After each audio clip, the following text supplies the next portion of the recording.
ठाकरेंच्या मुख्यमंत्रीपदाचा विषय जेव्हा जेव्हा निघतो तेव्हा असंही जाहीर विधान आलेली आहेत की आपण सुचवलं की उद्धव ठाकरेंनी मुख्यमंत्री व्हावं. खरं काय, आपण सुचवलं की उद्धव ठाकरेंना स्वतःच व्हायचं? त्यांची बैठक होती सगळ्या आमदारांची. माझे शेजारी उद्धव ठाकरे होते. प्रस्ताव मांडला की याचं नेतृत्व करण्याच्यासाठी नाव सुचवा. उद्धव ठाकरे काही बोलले नाहीत. त्यांचा हात मी असा धरला आणि हात मी असा त्यांचा ओझ केला आणि लोकांनी टाळ्या वाजवल्या. दुसरं नाव आलं नाही. उद्धव ठाकरे मुख्यमंत्री त्यानंतर. पण आता असेही आरोप होत आहेत ना की पुत्रमोहामुळे आणि पुत्री मोहामुळे हे सगळं राजकारण महाराष्ट्राचं बिघडले. मला काही समजायचं. पुत्री मोह हा माझ्याशी डायरेक्ट संबंधित आहे. माझी मुलगी 3 टर्म निवडून आली. संसद रत्न म्हणून पुरस्कार मिळाला त्यांना. तिला अनेक पुरस्कार मिळाले. माझी मुलगी पहिल्यांदा निवडून आली ते आमचं भ्रमत होतं. मी मंत्रिमंडळात होतो. मी पक्षाचा नेता होतो. माझ्या पक्षाच्या वतीनं कोणाला नेमायचा हा अधिकार माझ्याकडे होता. प्रफुल्ल पटेल हे आमचे विरोधात होते. त्यांचा पराभव झाला. ज्यावेळी आमचं सरकार बनलं त्यावेळेला पराभव झाल्यानंतर सुद्धा प्रफुल्ल पटेल यांचं नाव मी दिलं इरिगेशन मिनिस्टर म्हणून. सुप्रियाचं दिलं नाही. दुसरी व्यक्ती आमचे मेघालयचे नेता संगमा. तर संगमांची मुलगी खासदार होती. संगमांच्या मुलीला मी मंत्रिमंडळात घेतलं. सुप्रियाला घेतलं नाही. सूर्यकांत पाटील त्यांना आम्ही मंत्रिमंडळामध्ये घेतलं. मला मंत्री करण्याचा अधिकार असताना पुत्रप्रेम हा जो विषय माझ्या मनात असता तर सुप्रिया आज 3 टर्म खासदार आहे. ती केव्हाच मंत्री झाली असती.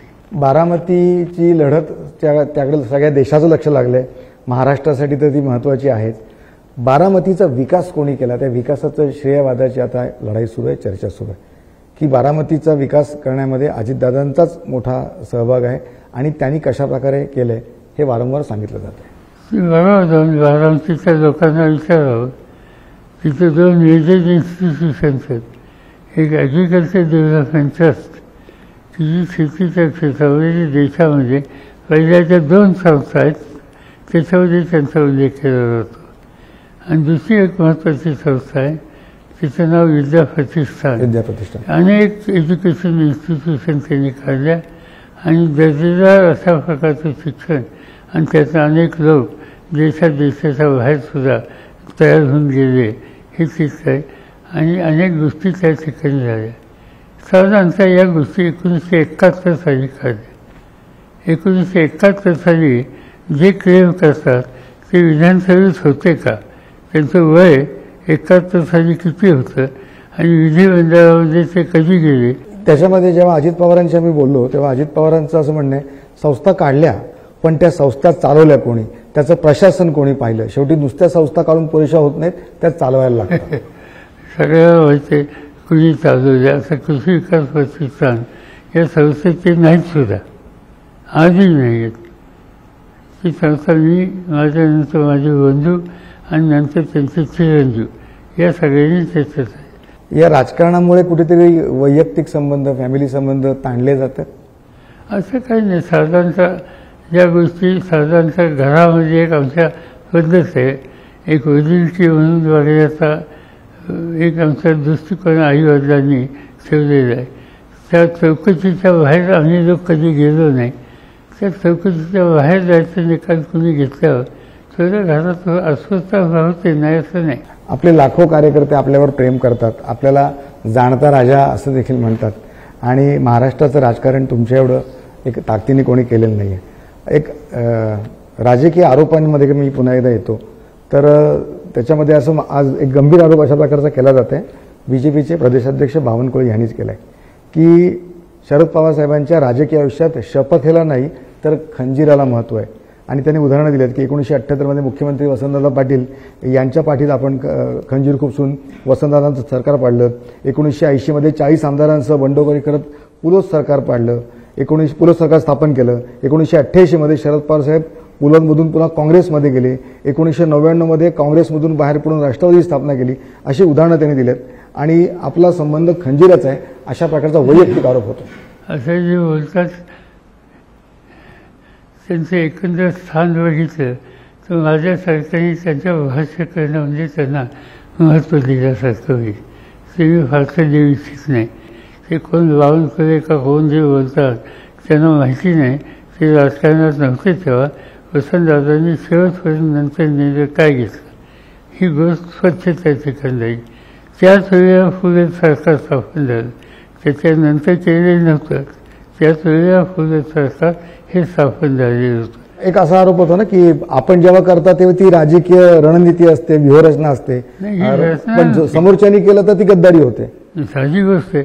आम्ही एका विचाराने लोकांच्याकडे मतं मागायला गेलो, लोकांनी आम्हाला मतं दिली, ज्यांच्या विरुद्ध लोकांनी आम्हाला मतं दिली. उद्या त्याला ज्यांच्या विरुद्ध लोकांनी आम्हाला मतं दिली त्यांच्याच मांडीवर जाऊन आम्ही बसलो तर गद्दारी नाही. पण मग उद्धव ठाकरे जेव्हा आता मुख्यमंत्री झाले तेव्हा भाजप आणि सेना एकत्र लढले होते, मोदींचा फोटो लावून मतं मागितली होती आणि त्याच्यानंतर उद्धव ठाकरे तुमच्याबरोबर आले. मग त्याचं कारण त्यांच्या निर्णय ज्यावेळी झाले होते जे मुख्यमंत्र्यांनी आणि उद्धव ठाकरेंनी मला सांगितलं त्यावेळेला सरकार कसं चालवायचं याचे निर्णय त्यांचे अंतर्गत चर्चावरून झाले. त्या निर्णयामध्ये जो पहिला निर्णय होता तो भाजपने पाळला नाही आणि त्यामुळं उद्धव ठाकरेंना वेगळी भूमिका घ्यायला लागली. एक वेगळ्या विषयावर नेतो की आता वंचित बहुजन आघाडी आपल्याकडे पण देखील त्यांचा प्रस्ताव तुमच्याकडे आला होता, काही बोलणी सुरू होती, पण ते तुम्हाला तुमच्याबरोबर आले नाही आणि वंचितवर नेहमी असा आरोप होतो की त्यांच्या भूमिकेमुळे भाजपला फायदा होतो. आमचं त्यांची चर्चा होती, झाली, 2-3दा आम्ही बसलो. त्यांनी ज्या जागा मागितल्या त्या देणं आम्हाला शक्य नव्हतं. त्याच्यापेक्षा मी याचं दुसरं काही आरोपपत्र काही करू इच्छित नाही. पण आपण म्हणजे महाराष्ट्राच्या राजकारणातलं आपलं असं एक व्यक्तिमत्व की आपण सगळ्यांना जोडून घेता, सगळ्यांना बरोबर घेता. मग इथे काय झालं? नाही, सांगितलं ना की त्यांनी आम्हाला 16 जागेची यादी दिली, नव्हतं आम्हाला शक्य. म्हणजे राष्ट्रवादी काँग्रेस पक्ष त्याची स्थापना मी केली. तो पक्षांसुद्धा आम्ही 10 जागा मागितल्या, फक्त 10.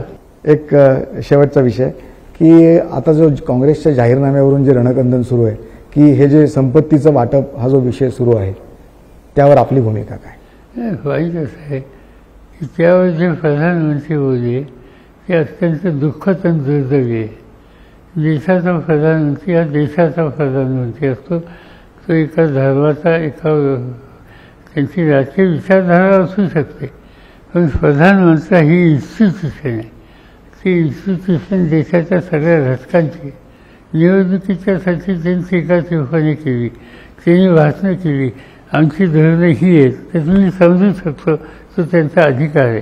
त्यांचं परराष्ट्र धोरण असेल, शेतीचं धोरण असेल, उद्योगाचं धोरण असेल, या सगळ्या गोष्टी त्यांची वेगळी मतं असू शकतात, ते मांडू शकतात.